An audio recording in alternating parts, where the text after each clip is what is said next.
As a game master, how to give the party the reward of letting them have your way. What on earth does this mean? It starts with having an idea and how to execute it. Sure, you can completely force the issue and make it canon whether they want it or not, but let's say you're tired of making stuff that keeps getting overlooked. It's important, it's part of the world, the lore, the story you are trying to craft. You have to weave this narrative into what the players do, not around it. Players tend to fall into a mode when they play. This can vary quite widely, but in general, when they come to play, they want a game given to them. Very rarely are players willing to work hard in order to find something interesting.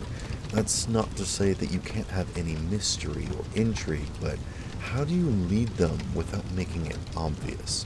The simple answer is giving them a part of the picture and letting them come to their own conclusions. This goes beyond having an NPC tell them something or act strange.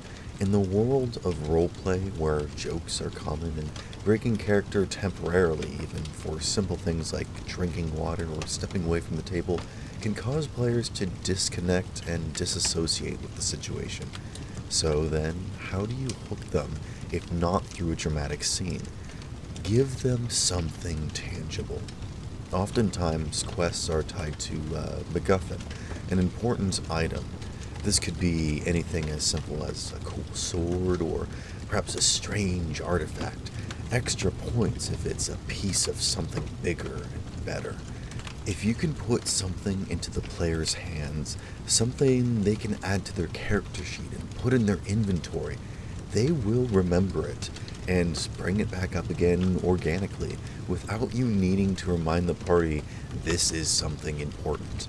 You can make an event happen in the world like an NPC dies or a tavern burns down, but these turn into events that signify the passage of time and hold less space in a player's mind than if something actually happens to them. You can curse a party member or have a deity come down and talk some mumbo-jumbo, but this turns out to be less of an actual activity and just a roadblock. Whenever you stop the party from playing in order to give them something you believe to be important, you have failed. The Game Master does not decide how the player should play, but what the game is. That is the single difference that defines good play.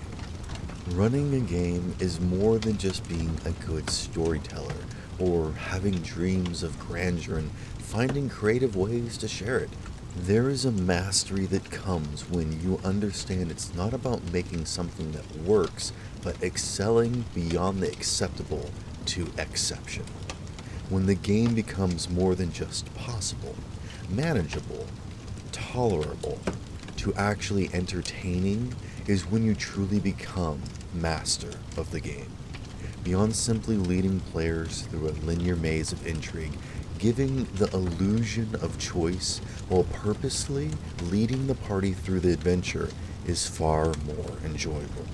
It's tricky for certain, and it's the reason why so many are unwilling to even attempt running a game. But without this imperceptible management of gameplay, the players will feel either lost or stuck. Don't get caught up by minor details. Keep the game going. Move the plot around or change it if you have to. You just have to roll with it.